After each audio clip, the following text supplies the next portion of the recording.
তার ক্রাইম অফেন্সের দিক থেকে যদি চিন্তা করা যায় তাহলে আমাদের গতানুগতিক ধারায় হচ্ছে আপনার ফাঁসির রাইটে আসার সম্ভাবনা সবথেকে বেশি। তাকে আমাদের দেশে ফিরে আনা হোক এবং তার সর্বোচ্চ শাস্তি ফাঁসি কার্যকর করা হোক, এটাই আমার চাওয়া। ওনার ফাঁসি তো অবধারিত হবেই।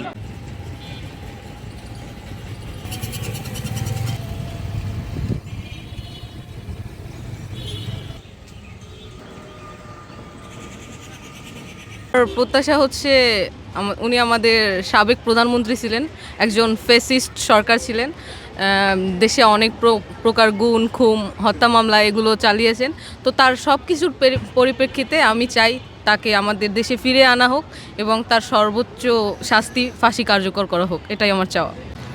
স্বৈরাচারের পতন যেহেতু হয়েছে, তার একটা সুস্পষ্ট শাস্তি দেশের জনগণ আশা করে।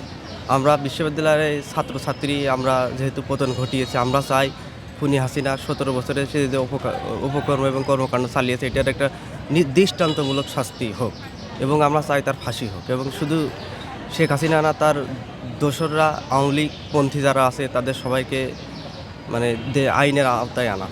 টানা তৃতীয়বার অর্জন করেছে দেশের সেরা সুপার ব্র্যান্ড স্বীকৃতি বসুন্ধরা টিস্যু এবং তাকে মানে সর্বোচ্চ চেষ্টা করে দেশে ফিরিয়ে আনার জন্য আহ্বান জানাচ্ছে। দেশে ফিরিয়ে নিয়ে আসে তাকে, তো যেটা আমাদের মনে আছে ওইটা তো আসলে সম্ভব না। তার চাই রাস্তার মোড়ে তারে ইট পাথর মেরে তাকে একদম নিঃশেষ করে দেওয়ার আশা আমাদের।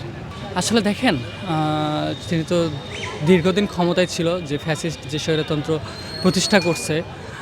তারপরে এই যে আমাদের যে গণ অভ্যুত্থানটা হইলো, এর মধ্যে যে ওর আচরণ বা ওর যে কর্মকাণ্ড ছিল, যে কাহিনীগুলো করছে, এটা আমারও পার্সোনাল অপিনিয়ন যেটা মনে হয়, ওকে হচ্ছে জনসম্মুখে একদম ফাঁসির যে রায়টা এটা দেওয়াই উচিত। কেননা আগামীর বাংলাদেশের যে সরকারগুলো আসবে তারা যেন কখনো এরকম দুঃস্বপ্নও না দেখে যে আমরা হচ্ছে জনগণের বিরুদ্ধে গিয়ে জনগণের ওপর হচ্ছে স্বৈরশাসন তন্ত্র চালু করব, এরকম কিছু যেন কল্পনাতেও না নিয়ে আসে।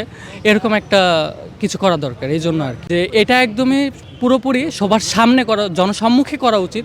ওনার ফাঁসি তো অবধারিত হবেই, কিন্তু হচ্ছে যে আমরা চাচ্ছি যেন উনি দেশে আসুক, সাধারণ মানুষ ওনার যেন যে ওনার উপর যে হচ্ছে যে আপনার রায়টা আসবে যেন সাধারণ মানুষ তাদের স্বচক্ষে দেখতে পারে এবং সাধারণ মানুষ যেন দেখে যে উনি যে 17 বছর যে নির্যাতনটা করছে তার যে পরীক্ষিতে উনি যেই জিনিসটা প্রত্যাশা করে সেই জিনিসটা যেন সাধারণ মানুষ ওনাকে হচ্ছে যে একদম স্বচক্ষে দেখতে পারে এবং সেরকম একটা রায় আসুক, এটাই আমার প্রত্যাশা। আমরা চাই হাসিনা আবার দেশে ফিরে আসুক এবং তাকে যেন মানে প্রথমেই ফাঁসি না দেওয়া হয়, তাকে ওই যে পচায়া মারার যে একটা টেন্ডেন্সি আছে সেটা যেন তার উপরে প্রয়োগ করা হয়, এটাই আমাদের আশা। তার ক্রাইম অফেন্সের দিক থেকে যদি চিন্তা করা যায় তাহলে আমাদের গতানুগতিক ধারায় হচ্ছে আপনার ফাঁসির রাইটে আসার সম্ভাবনা সবথেকে বেশি।